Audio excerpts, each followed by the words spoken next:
landas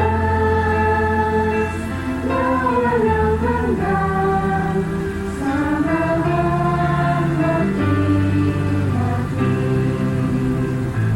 samahan mag-ingat.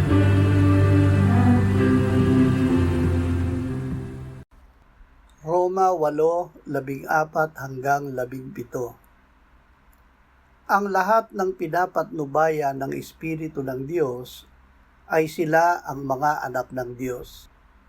Sapagkat hindi kayo tumanggap ng espiritu ng pagkaalipin upang muling matakot, kundi tumanggap kayo ng espiritu ng pagkukupkop, na dahil dito'y tumatawag tayo, Aba, Ama. Ang Espiritu mismo ang nagpapatotoo kasama ng ating espiritu na tayo'y mga anak ng Diyos. At kung mga anak ay mga tagapagmana rin, mga tagapagmana ng Diyos, at mga kasamang tagapagmana ni Kristo, kung tunay ngang nagtitiis tayong kasama niya upang tayo'y luwalhatiin namang kasama niya. Ang nagpapatunay na tayo ang mga anak ng Diyos.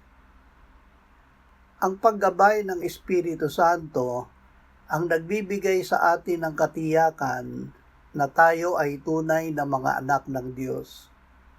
Kung wala ang kanyang pangunguna, hindi natin lubos na mararanasan ang ating relasyon sa Ama.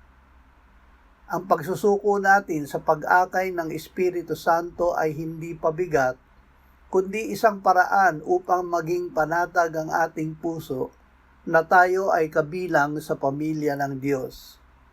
Ang Espiritu Santo ay nangungusap at nagpapatunay sa ating loob na mahal tayo ng Ama.